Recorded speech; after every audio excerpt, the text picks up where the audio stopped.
La qualité, c'est un mot qu'on entend partout, n'est-ce pas? Mais qu'est-ce que ça veut dire concrètement? Comment on la mesure? Eh bien, c'est exactement ce qu'on va voir ensemble. On va transformer cette notion, qui peut paraître un peu abstraite, en données bien réelles, en chiffres qu'on peut utiliser pour vraiment piloter les choses. Pensez-y une seconde. Combien de fois on a dit «Ah, ce produit, c'est de la super qualité» ou au contraire «Le service était vraiment mauvais». C'est une impression, un ressenti. Mais est-ce que ça suffit?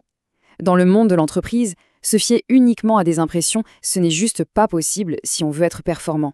Et du coup, gérer la qualité sans aucune donnée, c'est un peu ça. C'est comme essayer de conduire en plein brouillard, sans phare. On ne voit rien, on avance au hasard. Et le risque, évidemment, c'est de foncer droit dans le mur. L'échec est quasiment garanti.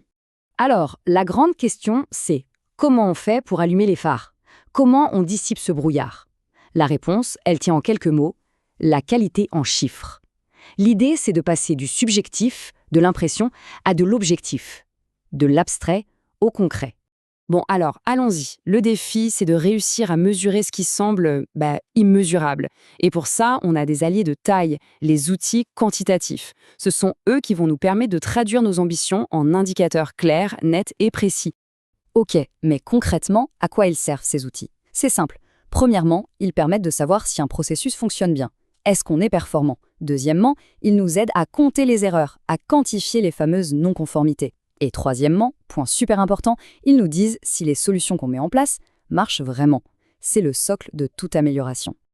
Allez, on plonge dans le vif du sujet avec le premier indicateur clé. C'est le taux de non-conformité, qu'on appelle aussi le TNC. Imaginez-le comme une sorte de thermomètre qui mesure la santé d'un processus, que ce soit pour fabriquer un produit ou pour rendre un service. Le TNC, qu'est-ce que c'est exactement? Eh bien, c'est tout simplement la proportion, le pourcentage de produits ou de services qui ont un défaut, qui ne correspondent pas à ce qui était attendu. C'est un chiffre qui nous donne une vision directe de notre efficacité sur le terrain. Et comment on le calcule, ce fameux TNC? La formule est super simple, vous allez voir. On prend le nombre de produits qui ont un problème, on le divise par le nombre total de produits fabriqués et on multiplie le tout par 100. Et voilà, on a notre pourcentage. Juste pour être sûr que tout soit bien clair. TNC, c'est le taux qu'on cherche. NNC, c'est le nombre de non conformes, donc les produits défectueux. Et NT, c'est le nombre total. Facile, non?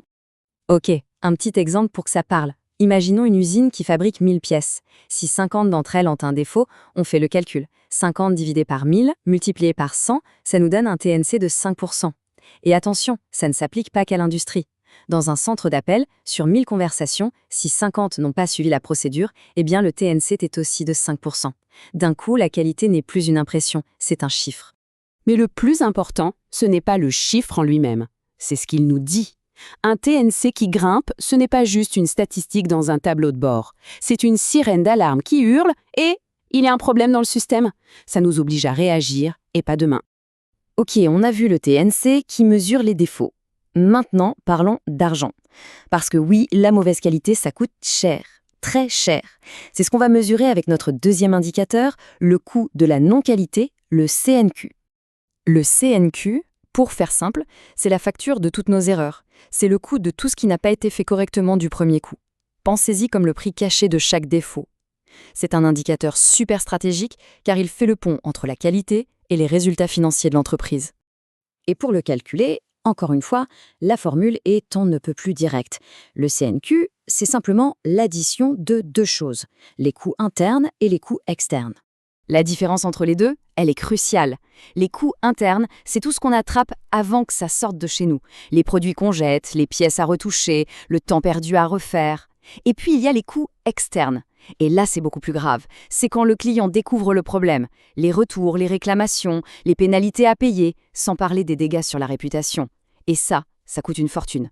Donc, la conclusion est claire et elle est stratégique. Pour faire baisser ce fameux CNQ, il ne s'agit pas juste de devenir meilleur pour corriger les erreurs. Non. Il faut les empêcher d'exister. Tout le jeu est là, dans la maîtrise des processus, dans la prévention. Bon, on a nos deux super indicateurs, le TNC et le CNQ. C'est génial. Mais maintenant, qu'est-ce qu'on en fait? C'est là qu'on passe vraiment au pilotage par les données. On va transformer ces chiffres en action. Et pour ça, on suit un cycle très simple, une sorte de boucle vertueuse. Étape 1, on mesure. On collecte les données avec nos indicateurs. Étape 2, On analyse. Pourquoi ces chiffres? D'où viennent les problèmes? Et enfin, étape 3, on améliore. On met en place des actions ciblées. Et puis, on recommence. On mesure à nouveau pour voir si ça a marché. C'est ça, l'amélioration continue. Au final, ce qu'il faut vraiment retenir, c'est ça. Ces indicateurs ne sont pas juste des outils pour gérer les problèmes. Ils changent complètement la donne. Ils permettent de faire passer la qualité du statut de centre de coût un peu pénible à celui de véritable avantage stratégique, un atout pour se démarquer de la concurrence. Et pour conclure, je vais laisser une question en suspens. On a parlé du coût de la non-qualité, mais réfléchissons-y.